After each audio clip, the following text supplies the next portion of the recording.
مہینہ، عظمتوں کا سفینہ، زندگی کا قرینہ، روح مکہ مدینہ، آدمی کو بناتا ہے یہ انسان۔ جی ناظرین، آپ کا خیر مقدم ہے۔ علم و علماء کی محفل سجی ہوئی ہے، علماء حضرات تشریف فرما ہیں اور مختلف موضوعات کے ساتھ ہم آپ کی خدمت میں حاضر ہوتے ہیں، اور کوشش کی جاتی ہے کہ ان موضوعات کے ذریعے وہ کنٹینٹ اور وہ مواد فراہم کیا جائے، آپ تک پہنچایا جائے کہ جس سے سیرت و کردار کی تعمیر ممکن ہو، ایک کنسٹرکٹیو گفتگو ہو، تاکہ ایک تعمیری گفتگو ہونی چاہیے، تاکہ سننے والے جو ہیں وہ اس سے بہت کچھ سیکھیں اور اپنی زندگیوں پر اس کو امپلیمنٹ کریں۔ تو آج بھی ایک ایسا ہی موضوع ہے، اخلاق حسنہ و قبیحہ، جسے ہم فضائل اخلاق اور رذائل اخلاق کے ساتھ بھی کہہ سکتے ہیں۔ اس اعتبار سے کئی تحریریں ہمیں کئی کتب میں مل جاتی ہیں، مختلف بڑے جو لکھنے والے ہیں انہوں نے اس پر ضرور قلم اٹھایا اور بہت طویل اور بڑی کارآمد اور مفید تحریریں چھوڑی ہیں ہمارے لیے، اگر آپ مطالعہ کا ذوق رکھتے ہیں۔ بہر صورت اخلاق ایک ایسی چیز ہے کہ جو لفظ تو ایک چھوٹا سا ہے لیکن بڑی وسعت رکھتا ہے، اس کو علماء حضرات بیان فرمائیں گے۔ ہمارے ہاں جو اخلاق کی جو ڈیفینیشن سمجھی جاتی ہے وہ یہ کہ اگر آپ نے کسی سے مصافحہ کر لیا اچھے طریقے سے تو جناب بڑا خوش اخلاق شخص ہے، کسی سے مسکرا کر مل لیا آپ تو کہو یار بڑا خوشباش آدمی ہے، تو بڑے اچھی طرح اس کو ملتے کے ساتھ ہی اس سے بہت اچھا تاثر ہوتا ہے۔ اسی طرح کسی نے آپ بغلگیر ہو گئے تو سمجھے جناب یہ تو بہت اچھا، اور کسی کے ساتھ ایک آدھ دفعہ آپ کا معاملہ ہو گیا لین دین کا تو یہ سمجھا جاتا ہے کہ بہت اچھا انسان۔ لیکن اخلاق میں کتنی وسعت ہے اور کس قدر اس کے اندر اس کو ہمیں سمجھنے کی ضرورت ہے، یہ آج انشاءاللہ بات کریں گے، معاشرتی طور پر بھی اور قرآن و حدیث کی روشنی میں انشاءاللہ اس کی تفہیم فرمائیں گے۔ ممتاز و معروف عالم دین حضرت علامہ لیاقت حسین اظہری صاحب تشریف فرمائیں۔ السلام علیکم ورحمۃ اللہ وبرکاتہ۔ السلام ورحمۃ اللہ وبرکاتہ۔ اور آپ کے ساتھ تشریف فرمائیں ممتاز و معروف عالم دین علامہ حافظ اویس احمد صاحب تشریف رکھتے ہیں۔ السلام علیکم ورحمۃ اللہ وبرکاتہ۔ اور آپ کے ساتھ تشریف رکھتے ہیں علامہ مفتی خرم اقبال رحمانی صاحب ممتاز و معروف عالم دین۔ السلام علیکم ورحمۃ اللہ وبرکاتہ۔ وعلیکم السلام ورحمۃ اللہ۔ میرے بائیں جانب ثنا خاں موجود ہیں، ماشاءاللہ ہمیشہ کی طرح گلدستہ سجا ہوا ہے جناب نعت خوانوں کا۔ ثقلین رشید موجود ہیں، حافظ محمد علی سہروردی ہیں اور علی شبیر ہیں، اور ماشاءاللہ سید انس کریمی، آپ چاروں کا خیر مقدم ہے۔ السلام علیکم ورحمۃ اللہ وبرکاتہ۔ اچھا، سب سے پہلے چونکہ اخلاق ایک ایسی چیز ہے کہ جس کی ڈیفینیشن بہت ضروری ہے، جس کی تفہیم بہت ضروری ہے، علامہ لیاقت حسین اظہری صاحب انشاءاللہ فرمائیں گے اخلاق کسے کہتے ہیں، حضرت یہ بھی فرمائے گا، اور کیا اخلاق جو ہے وہ ایک دوسرے میں منتقل بھی ہو سکتے ہیں، اس پر بھی کچھ کلام فرمائیے۔ بسم اللہ الرحمن الرحیم۔ رئیس بھائی، اخلاق کہتے ہیں ان عادات راسخہ کو جو انسان کی طبیعت میں، انسان کی جبلت میں، اور وہ افعال جو انسان سے صدور ہوتے ہیں سہولت کے ساتھ اور یسر کے ساتھ۔ یہ تعریف کی ہے حضرت امام غزالی رحمۃ اللہ تعالیٰ علیہ نے احیاء العلوم کے اندر۔ جیسے آپ نے ابتدائی کلمات کے اندر فرمایا کہ کچھ چیزیں، کچھ افعال ہم سے ایک حادثاتی طور پر جو ہے ہم سے صدور ہوتا ہے ان کا، اور ہم کسی کے ساتھ وقتی طور پر ایک مسکراہٹ کے ساتھ ملتے ہیں اور دو کلمات کہتے ہیں تو لوگ یہ سمجھتے ہیں کہ شاید یہی اخلاق ہے۔ ٹھیک ہے، یہ بھی اخلاق ہے، آپ اچھے طریقے سے مسکرا کے ملے، لیکن کسی کے اخلاق با اخلاق ہونے کا اور کسی کے عادات کا اگر پتہ لگانا ہے تو وہ عادات راسخہ ہیں، اس کی طبیعت میں، اس کے مزاج کے اندر، اور وہ افعال جو انسان سے صدور ہوتا ہے جن کا سہولت کے ساتھ اور یسر کے ساتھ، تو ان عادات اگر وہ پختہ ہو جائیں تو پھر سمجھ لیں یا تو اخلاق بد ہے یا حسن اخلاق ہے، جو کچھ بھی ہے۔ دوسرا جو آپ کا پارٹ ہے وہ یہ ہے کہ کیا اخلاق منتقل ہوتے ہیں؟ بالکل، اخلاق کا انتقال ہوتا ہے، منتقل ہوتے ہیں دوسروں کے اندر، اور خاص طور پہ والدین کے جو اخلاق ہوتے ہیں، والدین اگر باادب ہوتے ہیں تو بچوں کا جو انداز گفتگو ہے وہ اسی طرح کا ہوتا ہے۔ والدین سچ بولتے ہیں تو بچے بھی آگے سچ بولتے ہیں۔ پھر جس کمپنی کے اندر بچے جاتے ہیں، جس گیدرین کے اندر بیٹھتے ہیں، اور ان کی جو عادات ہیں، اطوار ہیں، وہ ان کے اندر منتقل ہوتی ہیں، اور اخلاق بھی، لب و لہجہ بھی، زبان بھی، ہر چیز منتقل ہوتی ہے۔ اللہ کے نبی صلی اللہ علیہ وسلم نے فرمایا المرء علی دین خلیلہ، کیا بات ہے، فرمایا کہ انسان اپنے دوست کے دین کے مطابق ہوتا ہے۔ کیا کہنا ہے۔ ایک حدیث پاک کے اندر اللہ کے نبی صلی اللہ علیہ وسلم نے اچھی مجلس کو اور بری مجلس کو تعبیر فرمایا کہ عطر فروش ہے، اور دوسرا یہ کہ بھٹی پر جا کے بیٹھے ہوئے ہو اور وہاں پر تم پر چھینٹیں آ رہی ہوں گی اور تمہیں بدبو آ رہی ہوگی، تو بالکل 100% جو ہے انسان کی جو کمپنی ہے، انسان کی جو گیدرین ہے، بلکہ کبھی کبھی ایسا بھی ہوتا ہے کہ والدین بہت اچھے لوگ ہیں، بہت تمیز دار، انہوں نے بچوں کی تربیت بڑی اسلامی نہج کے اوپر کی ہے، ان کو حلال کھلایا ہے، ان کو دین سکھایا ہے، لیکن جیسے بچے باہر نکلے کمپنی کے اندر، گیدرین کے اندر نکلے تو وہ سارا کچھ بریا بیٹ ہو گیا، تباہ و برباد ہو گیا. تو وہ دوستوں کی اچھا ہم جنس ہوتے ہیں، الجنس یمیل الی جنسی، وہ جو ہم جنس چاہے خواتین ہوں چاہے بچے ہوں، وہ جو ہم جنس کی عادات و اطوار ہیں وہ بچوں کے اندر بہت ہی زیادہ صحبت بہت اثر کرتی ہے. میں صرف اتنا جملہ کہوں گا، میرے دوست علماء کرام اخلاق پر مکمل طور پر گفتگو کریں گے کہ یہ اتنا بڑا شعبہ ہے اور اتنی بڑی چیز ہے کہ اللہ کے نبی صلی اللہ علیہ وسلم نے فرمایا بعثت لأتمم مکارم الاخلاق. کیا کہنے اللہ مسا، فرمایا کہ مجھے اللہ تبارک و تعالیٰ نے اسی لیے مبعوث فرمایا، میری بعثت کا مقصد یعنی مقصد بعثت جو ہے وہ اخلاق کو قرار دیا. اور دوسری کامیابی ہے میدان معاشر، تو فرمایا میزان عمل پر سب سے بھاری اور ثقیل جو چیز ہوگا، فرمایا اکمل المؤمنین احسنہم خلقا، فرمایا تم میں سب سے زیادہ کامل ایمان والا وہ ہے کہ جس کے اخلاق اچھے ہیں. اگر انسان اپنے اخلاق اچھے کر لے تو انسان کا ایمان بھی کامل ہے اور میدان معاشر کے اندر بھی اس کے میزان پر وزن بہت زیادہ. سبحان اللہ سبحان اللہ سبحان اللہ. آقا کریم علیہ السلام نے ایک اور جگہ ارشاد فرمایا کہ قیامت کے روز مجھ سے میرا وہ امتی قریب ہوگا جس کے اخلاق بہت اچھے ہوں گے. تو اس اعتبار سے آگے بڑھتے ہیں، قرآن و حدیث کی روشنی میں جو ہے اس موضوع پر ہم بات کریں گے، اخلاق حسنہ کی فضیلت اور اہمیت وہ کیا ہے. علامہ حافظ اویس احمد صاحب ماشاءاللہ بہت اچھے انداز میں بیان فرماتے ہیں ہمیشہ قرآن و حدیث کی روشنی میں. بسم اللہ. بسم اللہ الرحمن الرحیم. جی یقیناً قرآن پاک نے اخلاق حسنہ اور اخلاق رذائل جس کو آپ نے کہا، قرآن کریم کی بنیادی صفت، بنیادی نام ہی قرآن کریم کا فرقان ہے، فرق کر دینے والا. تبارک الذی نزل الفرقان علی عبدہ. اب یہ ایسا فرق کرتا ہے کہ عقائد کا معاملہ ہو، قل یا ایھا الکافرون لا اعبد ما تعبدون ولا انتم عابدون ما اعبد ولا انا عابد ما عبدتم. آپ کا اپنا طریقہ عبادت کا، ہمارا اپنا طریقہ، حضور نے کلیئر کر دیا، اس میں فرق کر دیا. اسی طرح جو جائز ناجائز چیزیں ہیں، قرآن کریم جائز چیزوں کو الگ، ناجائز چیزوں کو الگ، اخلاق حسنہ ہیں ان کو الگ، اور جو اخلاق رذائل ہیں ان کو الگ. اور اس کا فرقان نام ہمیں اس طرف دعوت دیتا ہے کہ اے قرآن پڑھنے والو، تمہارے عمل میں پھر کہیں مکسنگ نہ ہو. یہ نہ ہو کہ شیطان بھی خوش اور رحمان بھی خوش، اچھے عقائد بھی اور برے عقائد بھی، اچھے اخلاق اور برے اخلاق بھی تم سب اپناؤ. قرآن کریم کی دعوت کا بنیادی تقاضا یہ ہے کہ قد تبین الرشد من الغی. اس نے رشد کو غی سے الگ کر دیا ہے، اس نے کجی کو ہدایت سے الگ کر دیا ہے. آپ اس کی اچھی چیزوں کو دیکھیں، اپنائیں، بری چیزوں کو دیکھیں اور ان کو چھوڑ دیں. اسی لیے آپ صلی اللہ علیہ وسلم کے جو اخلاق ہمیں سیرت طیبہ میں ملتے ہیں، آپ صلی اللہ علیہ وسلم کی جو پہچان بنی، جو تعارف بنا، وہ یہی تھا کہ یہ وہ محمد ہیں جو صادق و امین ہیں صلی اللہ علیہ وسلم. تو اخلاق آپ کی پہچان بنے، اور کیوں نہ بنے کہ قرآن کریم نے کہا وَإِنَّكَ لَعَلَىٰ خُلُقٍ عَظِيمٍ.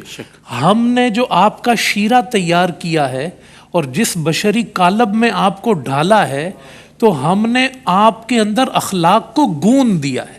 وَإِنَّكَ لَعَلَىٰ خُلُقٍ عَظِيمٍ.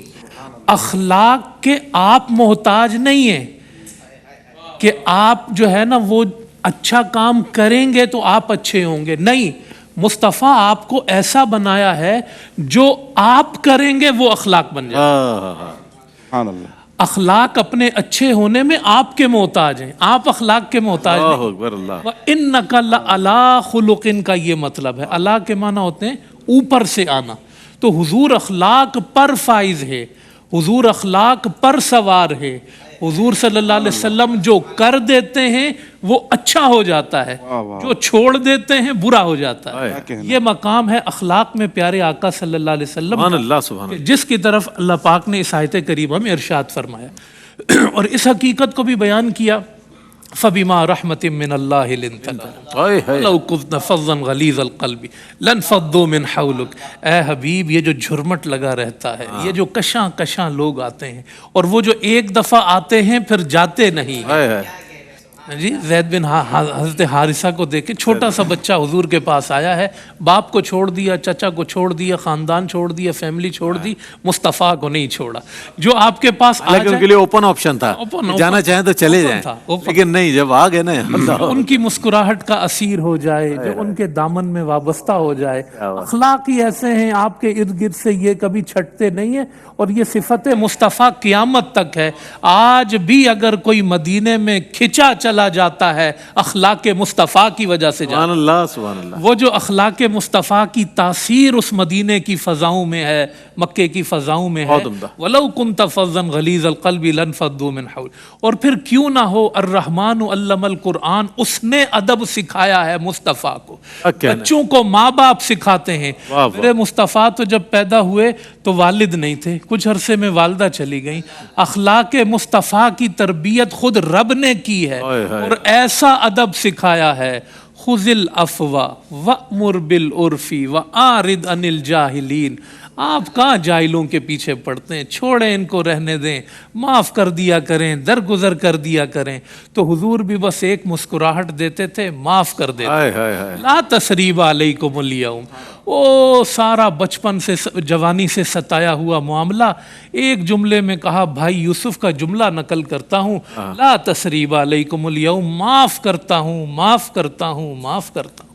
تو امت مصطفیٰ آج اگر قرآن و حدیث میں اخلاق مصطفیٰ چاہتی ہے، پھر وہ آئے، پڑھے، دیکھے، سوچے مصطفیٰ کیسے اخلاق والے تھے. خدا کی قسم ان کے اخلاق عام ہو جائیں، دنیا سے برائیوں کا خاتمہ ہو جائے. کیا بات ہے، سبحان اللہ سبحان اللہ. وَإِنَّكَ لَعَلَىٰ خُلُقٍ عَظِيمٍ. مجھے یاد ہے طالب علم کے دور میں ہم نے جب امام اہل سنت، قائد اہل سنت حضرت علامہ مولانا شاہ احمد نورانی رحمۃ اللہ تعالیٰ علیہ کی ایک تقریر سنی، تو اس میں آپ نے جب اس کو کوڈ کیا تو ایک بہت خوبصورت اس کا ترجمہ پیش فرمایا کہ اللہ نے آپ کو اخلاق کے عظیم منصب پر فائز فرمایا. سبحان اللہ. تو وہ محبت کرنے والوں نے جس طریقے سے حضور سے محبت کی اور اس کا اظہار کیا قرآن کریم کی آیات کو سامنے رکھتے ہوئے، اب ہم قرآن و حدیث کی روشنی میں یہ جاننا چاہیں گے کہ بد اخلاقی جسے کہیں یا قبیحہ اعمال کہیں یا رذائل اخلاق کہیں، اس کی جو مذمت قرآن بیان کر رہا ہے، حدیث بیان کر رہی، کچھ فرمائیے گا مفتی صاحب. بسم اللہ الرحمن الرحیم والصلاۃ والسلام علی رسول الکریم، اما بعد. رئیس بھائی، جس طرح دن کی شناخت رات سے ہوتی ہے یا رات کی پہچان دن سے ہوتی ہے، بالکل اسی طرح یہ دو متضاد چیزیں ہیں. جس طرح حسن اخلاق کی پہچان حضور جان دو عالم صلی اللہ تعالیٰ علیہ وسلم کی شخصیت اور سیرت سے ہو رہی ہے، بالکل اسی طرح قرآن مجید فرقان حمید میں ان افعال کے بارے میں بیان کیا گیا جو کسی انسان کو اختیار نہیں کرنا چاہیے، اور رسول کریم صلی اللہ علیہ وسلم نے اپنی احادیث کے اندر اس سے منع فرمایا ہے. اور خود آپ صلی اللہ علیہ وسلم نے جو تربیت فرمائی ہے اس کے اندر بالخصوص اس سے رکنے کا اشارہ فرمایا ہے. اب اس کی ایک طویل فہرست ہے، اگر ہم دیکھیں اور اس کو آسانی سے اگر پہچاننا چاہیں تو اب یوں سمجھیں کہ آپ جو رویہ اپنے ساتھ نہیں چاہتے وہ رویہ آپ دوسرے کے ساتھ اختیار نہ کریں. جو رویہ آپ اپنے لیے پسند نہیں کرتے وہ رویہ دوسرے کے لیے اختیار نہ کریں تو آپ سمجھیں وہ ساری بری چیزوں سے آپ بچنا شروع ہو جائیں گے. مثال کے طور پہ آپ ہی چاہتے کہ کوئی آپ سے جھوٹ نہ بولے تو آپ بھی کسی کے ساتھ جھوٹ نہ بولیں. آپ چاہتے کوئی آپ کو گالی نہ دے تو آپ بھی کسی کو گالی نہ دیں. آپ چاہتے ہیں کوئی آپ کو دھوکہ نہ دے تو آپ بھی کسی کو دھوکہ نہ دیں. آپ چاہتے کوئی آپ کو برے نام سے نہ پکارے تو آپ بھی کسی کو برے نام سے نہ پکاریں. اب قرآن مجید میں ان تمام برے افعال کی مذمت بیان کی گئی. مثال کے طور پہ ہم جھوٹ کو لے لیں تو اللہ پاک نے فرمایا الا لعنت اللہ علی الکاذبین، جھوٹے ان پر اللہ کی لعنت ہے. اللہ سبحانہ و تعالیٰ نے سورہ حجرات میں ارشاد فرمایا کہ یا ایھا الذین آمنوا لا تجسسوا ولا یغتب بعضکم بعضا، ایک دوسرے کی غیبت نہ کرو، جاسوسی نہ کرو، تجسس میں نہ پڑو. اسی طرح فرمایا لا تنابزوا بالالقاب، برے القاب سے نہ پکارو. بئس الاسم الفسوق بعد الایمان، کتنا ہی برا نام ہے کہ مومن ہونے کے بعد فاسق کہلانا کتنی بری چیز ہے. اسی طرح غیبت کے لیے فرمایا کہ جو غیبت کرتا ہے وہ اپنے مردار بھائی کا گوشت کھا رہا ہوتا ہے. حضور جان دو عالم صلی اللہ تعالیٰ علیہ وسلم نے خود مکہ مکرمہ میں جو صحابہ کی تربیت فرمائی ہے، جہاں انہیں کفر و شرک سے سرکار نے نکالا ہے وہیں بری عادات سے بھی سرکار علیہ السلام نے نکالا ہے. اور حضور جان دو عالم صلی اللہ علیہ وسلم کی جو تربیت رہی، تبلیغ کا جو سلسلہ رہا، اس میں یہ کلام تو بعد میں ہے، سب سے پہلے آپ صلی اللہ علیہ وسلم کا اپنا اخلاق کریمانہ تھا. حضور جان دو عالم صلی اللہ علیہ وسلم اپنا اخلاق کریمانہ جب لوگوں کے سامنے پیش کرتے تھے اور حضور کا تعارف نہ بھی ہوتا کہ یہ کون ہے تو حضور کے اخلاق سے ہی حضور کی پہچان ہوا کرتی تھی اور تعارف ہوا کرتا تھا. پیارے آقا صلی اللہ علیہ وسلم نے برے اخلاق کے حوالے سے یہ بھی ارشاد فرمایا کہ کوئی بندہ کتنا ہی اچھا کام کیوں نہ کر لے، لیکن اگر اخلاق برے ہوں تو جس طرح سرکہ شہد کو خراب کر دیتا ہے تو برے اخلاق بھی نیکیوں کو خراب کر دیا کرتے ہیں. اسی طرح سرکار نے یہ بھی ارشاد فرمایا کہ حسد یہ رذائل اخلاق میں سے ہے، بد اخلاقی میں سے ہے. فرمایا حسد نیکیوں کو ایسے کھا جاتا ہے جیسے آگ لکڑی کو کھا جاتی ہے. حضور کی بارگاہ میں خاتون کا ذکر کیا کہ یا رسول اللہ صلی اللہ علیہ وسلم ایک خاتون ہے جو دن میں روزہ بھی رکھتی ہیں اور رات کو قیام بھی کرتی ہیں، لیکن ایک برائی ان کے اندر موجود ہے، وہ یہ ہے کہ وہ بد اخلاق ہیں، زبان کی بہت بری ہیں. تو حضور نے فرمایا کہ اس نے جو نیکیاں کی ہیں، جو عبادت کرتی ہے، اس عبادت سے کوئی بھلائی اس کو حاصل نہیں ہوئی کہ وہ جہنم میں جانے والی ہے.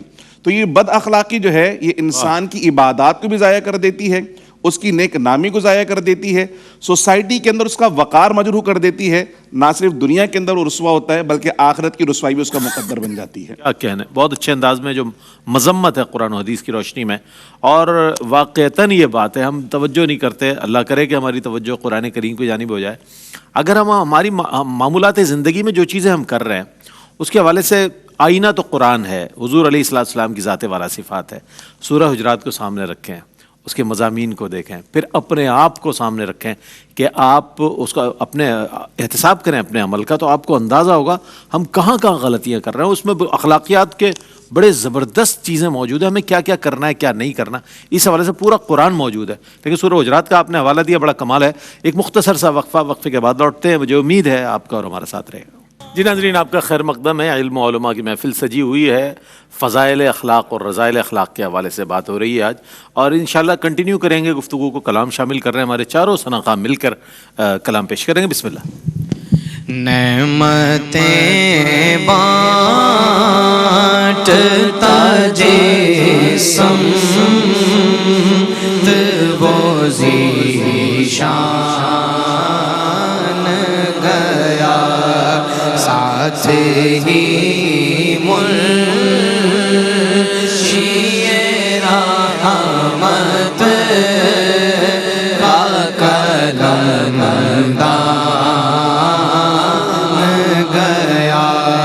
ساتھ ہی منشی رحمت کا قلم دان گیا. انہیں جانا انہیں مانا نہ رکھا، کام قربان گیا. خبر جلد کے غیروں کی طرح دھیان گیا. لے خبر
جانو دل وہ شوخی زد سب تو مدینے پہنچے. تم نہیں چل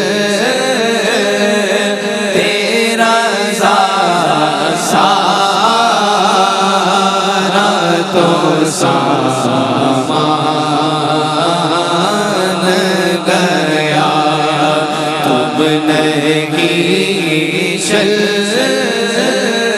تیرا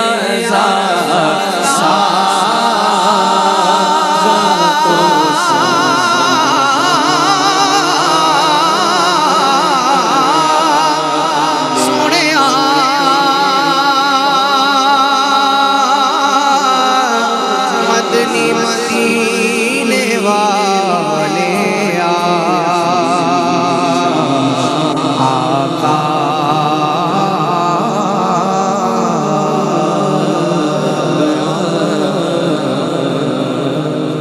ماشاء اللہ ماشاء اللہ، بہت اچھے انداز میں کلام اعلیٰ حضرت پیش کر رہے تھے ہمارے چاروں ثنا خواں. بہت کیفیت، اور اسٹوڈیو کی کیفیت بھی ایسی ہے کہ ثنا خوانی کی گونج پورے اسٹوڈیو میں محسوس ہو رہی ماشاء اللہ. اچھا، علامہ لیاقت صاحب کی جانب بڑھنا ہے مجھے، اور بات یہ ہے کہ جب ہمیں احتساب کا معاملہ ہو تو اگر کسی کا احتساب کرنا ہو تو ہم بڑے سخت منصف کی حیثیت میں نظر آتے ہیں. جب خود احتسابی کا عمل کرنا ہو یا اس عمل سے گزرنا ہو تو ہم اپنے وکیل نظر آتے ہیں. تو یہ جو معاملہ ہے یہ بہت ہی مشکل ہے کسی بھی انسان کے لیے کہ سیلف اکاؤنٹیبلٹی کیسے کی جائے. حضرت یہ فرمائیے گا کہ اخلاق حسنہ اور قبیحہ کے حوالے سے انسان کس طرح خود احتسابی کے عمل سے گزرے کہ یہ چیزیں جو ہے وہ محسوس کر سکے. دیکھیں، کبھی کبھی انسان کسی مجلس میں، کسی محفل میں کسی سے ملتا ہے، وہ ایک الگ چیز ہوتی ہے. لیکن جہاں انسان کا روز مرہ کسی کے ساتھ ملنا ہوتا ہے اور بہت زیادہ اٹریکشن ہوتا ہے، تب پتہ چلتا ہے، اور مفادات کا ٹکراؤ ہوتا ہے، تب پتہ چلتا ہے کہ اس بندے کے اندر کتنا برداشت ہے، کتنا اخلاق ہے. جیسے علامہ صاحب نے آیات طیبات بہت خوبصورت پڑھی، اس پہ یہ بھی فرمایا کہ فَبِمَا رَحْمَةٍ مِّنَ اللَّهِ لِنْتَ لَهُمْ کیا بات. وَلَوْ كُنْتَ فَظًّا غَلِيظَ الْقَلْبِ. یعنی نرمی جو ہے یہ آقا دو جہاں صلی اللہ علیہ وسلم کا وصف تھا، اور یہ وصف ہر جگہ نظر آتا ہے. بے شک بے شک. یعنی حضور علیہ الصلوۃ والسلام، میرا اور آپ کا، ہم کہتے ہیں بھائی میرا غصہ بڑا تیز ہے، لیکن میرا غصہ سمجھدار بھی بہت ہے. بہت سمجھدار ہے، کمزور پہ آتا ہے. طاقتور سامنے ہوگا تو بالکل ٹھیک ہو جائے گا. آپ نے سنا ہوگا کوئی لفظ کوئی بہت ایک دم ہائپر ہو جاتا ہے تو کہتا ہے بھائی میرا تھوڑا غصہ تیز، یا کہتے ہیں بلڈ پریشر میرا ہائی ہو. Blood pressure high. اچھا، بلڈ پریشر ہی بڑا شوگر بڑی سمجھدار ہوئی تھی ہے، میری. وہ بھی بڑا سمجھدار ہے کہ طاقتور سامنے ہوتا ہے تو وہ ہائی نہیں بالکل ہوتا نارمل ہے. رہتا ہے. غریب کمزور آدمی ہے، سوسائٹی کے اندر جو کمزور طبقات ہیں ان کے اوپر ہمارا بلڈ پریشر اور ہمارا غصہ بہت جلدی ہائی ہوتا ہے. لیکن آقا کریم صلی اللہ تعالیٰ علیہ وسلم کا سبحان اللہ مزاج مبارک، حضور کی جو نرمی تھی، شفقت تھی، جتنا زیادہ کمزور ہوتا اتنا زیادہ حضور کا حلم بڑھتا. آقا دو جہاں صلی اللہ علیہ وسلم کا اتنا زیادہ جو ہے اس کے اوپر. تو ہمیں یہ بھی دیکھنا چاہیے کہ یہ میری نفسانیت تو نہیں ہے جس کو میں یہ کہہ رہا ہوں کہ یہ میرا غصہ تیز ہو جاتا ہے. نبی کریم صلی اللہ علیہ وسلم نے خود فرمایا، یہ بھی بد اخلاقی ہے ایک بہت بڑی. حضور صلی اللہ علیہ وسلم نے فرمایا کہ تم کس کو پہلوان سمجھتے ہو؟ یا رسول اللہ جو دوسرے کو پچھاڑ دے. فرمایا پہلوان سب سے بڑا وہ ہے کہ جو اپنے نفس پر قابو رکھے غصے کے وقت. تو ہم ایک یہ احتساب کریں اپنا، اور سب سے مشکل ترین وقت وہ ہوتا ہے کہ جب انسان غصے کے اندر ہوتا ہے کہ کیا میں اس وقت اپنے آپ پر قابو رکھ سکتا ہوں یا نہیں رکھ سکتا ہوں. اللہ کے نبی صلی اللہ علیہ وسلم نے فرمایا کہ جس نے غصے کے وقت میں اپنے اوپر قابو رکھ لیا، قابو کر لیا، فرمایا وہ کامیاب و کامران ہو گیا. تو ایک خود احتسابی کا، سیلف اکاؤنٹیبلٹی کا یہ ہے کہ غصے کے عالم میں آپ دیکھتے ہیں جتنی طلاقیں ہوتی ہیں سب کیا کہتے ہیں؟ غصے میں دے دی. غصہ آ گیا تھا. آئس کریم کھلاتے ہوئے تو کوئی بھی نہیں دیتا. ہاں بھائی غصہ آ گیا تھا، مجھے بہت اوپر چلا گیا تھا، بالکل میرا دماغ کام نہیں کر رہا تھا. ہائپر ہو گیا تھا. بھائی یہی تو وقت ہے قابو رکھنے کا. ایسا تو کوئی نہیں ہوتا کہ کسی نے کھانا بہت اچھا بنایا اور بہت پیاری لگ رہی ہو تو بولا بھائی آج بہت پیاری لگ رہی ہے، گفٹ کے طور پر یہ گفٹ دیا کے طور پہ تمہیں طلاق دے دوں. تو غصہ یہ احتساب کرنا ہے کہ میں اس وقت اپنے آپ کو قابو کر سکوں یا نہ کر سکوں. دوسرا، اللہ کے نبی صلی اللہ علیہ وسلم نے اس کے احتساب کا ایک اور فرمایا. جی فرمائیے. ایک شخص نے عرض کی یا رسول اللہ صلی اللہ علیہ وسلم مجھے کیسے پتہ چلے کہ میں اچھے اخلاق والا ہوں یا برے اخلاق والا ہوں؟ تو اللہ کے نبی صلی اللہ علیہ وسلم نے فرمایا کہ تیرا پڑوسی کہے کہ تو اچھے اخلاق والا ہے تو کیا بات ہے، سبحان اللہ. فرمایا وہ کہے کہ تو برے اخلاق والا ہے تو برے اخلاق. کیونکہ دیکھیں اس کے ساتھ آپ کا اٹریکشن ڈیلی ہے، ڈیلی کا مفادات کا ٹکراؤ ہے. مثال کے طور پہ گاڑی پار کر دی ہے، بلڈنگ میں رہتے ہیں، میں پانی تو نے لے لیا ہمارا، فلان ہو گیا فلان ہو گیا. اسی طرح آپ کے کولیگز ہیں، آپ کے نیبرز ہیں، رشتہ دار ہیں، جہاں انسان کا بہت زیادہ تعلق ہوتا ہے وہاں پتہ چلتا ہے کہ یہ بندہ با اخلاق ہے یا نہیں ہے. نہیں ہے، صحیح بات. یا پھر جہاں آپ کے مفادات کا ٹکراؤ ہوتا ہے، وہ ہمارے یہاں بڑا مشہور جملہ ہے کہ اپنی بوٹی کے لیے دوسرے کا بکرا قربان کر دے. چل بھائی پھوکڑ میں اڑا دے اس کو. وہاں پتہ چلتا ہے کہ آپ کتنے بڑے با اخلاق ہیں. کہ آپ جو ہے اپنے چھوٹے سے مفاد کے لیے اگلے کا بالکل سارا کچھ اڑا کے رکھ دیں. فرمایا کہ یہ تمہارا اگر ان مقامات پر، ان جگہوں پر اور ان شخصیات کے ساتھ تمہارا اخلاق اچھا ہے. دوسرا اللہ کے نبی صلی اللہ علیہ وسلم نے پیمانہ جیسے پڑوسی کا فرمایا. تیسرا احتساب کا پیمانہ یہ فرمایا کہ تمہارا اپنے گھر والوں کے ساتھ اخلاق کیسا ہے. حضور نے فرمایا خیارکم خیارکم لأہلی، فرمایا کہ خیرکم خیرکم لأہلہ وانا خیرکم لأہلی، فرمایا کہ تمہیں بہترین وہ ہے جو اپنے گھر والوں کے ساتھ اچھا ہے. اچھا رئیس بھائی، یہ ایک اتنا بڑا ایک جنرل مسئلہ ہے، چاہے بیوی ہو، ماں باپ ہوں، کوئی بھی ہو. باہر زمانے بھر کے اندر ہماری مسکراہٹوں کا اور پھولوں کی تقسیم ہو رہی ہوتی ہے، لیکن کبھی پھول ان کے لیے نہیں آتا ہے. کبھی وہ مسکراہٹ جو ہے غیظ و غضب آتا ہے، بالکل غیظ و غضب آتا ہے. گھر کے اندر آپ داخل ہو رہے ہیں، آپ ایسا لگتا ہے، وہ پرانے زمانے میں ہماری مائیاں کہتی تھی پیو آ گیا، پیو آ گیا، وہ پیو آ گیا، شیر آ گیا ہے جناب. بھائی گھر کے اندر آپ تو تب پتہ چلے گا. آقا کریم صلی اللہ علیہ وسلم نے احتساب کا یہ معیار قرار دیا. فرمایا تم اپنے گھر والوں کے ساتھ کیسے ہو. اگر تمہارا رویہ اپنے گھر والوں کے ساتھ، ام المومنین سیدہ عائشہ رضی اللہ تعالیٰ سے پوچھا کہ حضور باہر تو ہمارے درمیان ہوتے، گھر میں کیسے ہوتے؟ فرمایا کیا بات ہے، میرے سرتاج گھر داخل ہوتے تو مسکراتے ہوئے آتے، گھر سے جاتے تو مسکراتے ہوئے جاتے. فرمایا ما ضرب رسول اللہ امرأۃ ولا خادما الا ان یجاہد، حضور نے کبھی کسی عورت پر، کسی خادم پر ہاتھ نہیں اٹھایا. فرمایا گھر میں داخل ہوتے کیسی لائف ہوتی گھر میں، پیمانہ خواتین ہے، گھر کا ماحول ہے. فرمایا گھر کے اندر آتے بالکل نارمل ہوتے، یعمل فی بیتہ کما یعمل احدکم فی بیتہ، بالکل نارمل لائف. کبھی حضور کپڑے سی رہے، کبھی حضور علیہ السلام اپنے جوتے مبارک گھر والوں کے ساتھ شیئرنگ کر رہے ہیں، مسکراہٹوں اور محبتوں کے ساتھ وقت گزار رہے. فرمایا اگر تم اپنے گھر والوں کے ساتھ ٹھیک ہو تو یہ پیمانہ ہے تمہارے احتساب کا، اخلاق کا، کہ تمہارے اخلاق اچھے ہیں. تمہارا پڑوسی کہے، تمہارے گھر والے کہیں، تمہارے کولیگز کہیں، تمہارے ساتھی کہیں. اگر نہیں ہے یہ محفلوں میں، مجلسوں میں کتنا بھی تسنو کر لو، نہیں اس کا اثر نہیں ہونا ہے. اور یہ نظر آتی ہے بات بلا شبہ جب انسان بڑے اس کے اندر ہوتا ہے، اپنے منصب پر ہوتا ہے یا اختیارات کے ساتھ ہوتا ہے، تو چھوٹوں کے ساتھ اس کا رویہ سخت ہو جاتا ہے. لیکن حضرت انس بن مالک رضی اللہ تعالیٰ عنہ 10 سال حضور کی خدمت میں رہے، اور پوچھا گیا کہ آپ کے کریم آقا کا کیا آپ کے ساتھ حسن سلوک تھا، تو آپ فرماتے کہ میرے کسی کام کرنے پر میرے کریم آقا نے یہ نہیں فرمایا کہ انس تم نے یہ کام کیوں کر لیا، اور کبھی کسی کام کے نہ کرنے پر کبھی کوئی تنبیہ نہیں فرمائی کہ تم نے یہ کام کیوں نہیں کیا. تو ایسے کریم آقا کہ جن کا غلاموں کے ساتھ ایسی شفقت اور ایسی محبت، تو بھی گھر والوں کے ساتھ اور پھر پوری امت کے ساتھ حریص علیکم بالمؤمنین رؤوف الرحیم قرآن نے ان کے لیے کہا. ایک مختصر سا وقفے کے بعد لوٹیں گے، ہمارے ساتھ رہیے گا.